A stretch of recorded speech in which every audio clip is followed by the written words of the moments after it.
السلام علیکم ورحمۃ اللہ وبرکاتہ۔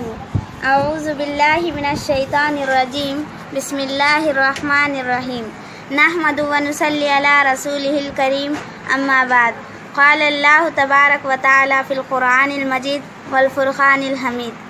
قابل احترام اساتذہ اکرام، پیارے بچوں اور میرے ہم جماعت ساتھیوں، آج کا جلسہ محفل مزاحیہ مشاعرہ ایک تاریخی اور بے مثال رہے گا، کیونکہ ہم نے 3 سال کبھی بھی ہمارے پیش درس میں لطیفے SMS وغیرہ نہیں سنائے اور اس روایت کو برقرار رکھا، لیکن ہمارے سر نے کہا تھا کہ ایک محفل آپ کے نام رکھیں گے جس میں قہقہ اور ہنسی کی محفل ہوگی، اور وہ دن آج آ ہی گیا۔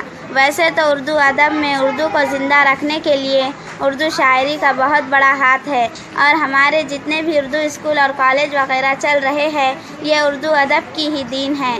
جب کبھی کسی جلسے میں کوئی شعر کہتا ہے تو اس وقت اردو زبان کی اہمیت اور خوبی کا اندازہ ہو جاتا ہے۔ اب میں بغیر کسی تمہید کے آپ کے سامنے محفل مزاحیہ مشاعرہ کے آغاز کے لیے ابتدا میں ایک تبسم بھی کسے ملتا ہے۔ آج کے اس پرآشوب دور میں ایک ہنسی اور چہرے پر تازگی بھی بڑی اہمیت رکھتی ہے۔ چند لمحوں کے لیے آج ہم یہاں مسکرائیں گے، دکھ اور درد و تکلیف کو بھلا کر چند لمحے مسکرا کر بچوں کا حوصلہ بڑھائیں گے، اور امید ہے کہ ہم نے اس مزاحیہ مشاعرے میں زندگی اور سماج کے ہر شعبے کا احاطہ کیے ہے۔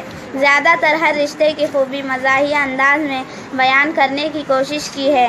تو آئیے مشاعرے کے ابتدا میں بارگاہ خداوند قدوس میں تلاوت کلام پاک کے لیے میں آواز دے رہی ہوں محمد خضر محمد ذاکر کو۔ سوتوں کو جگا دے مردوں کو جلا دے، سوتوں کو جگا دے مردوں کو جلا دے، اے قاری زمانہ ایسی نوائے سنا دے۔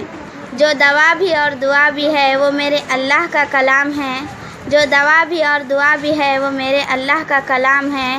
دکھے دلوں کو سکون دے وہ میرے رسول کا نام ہے، دکھے دلوں کو سکون دے وہ میرے رسول کا نام ہے، دکھے دلوں کو سکون دے وہ میرے رسول کا نام ہے۔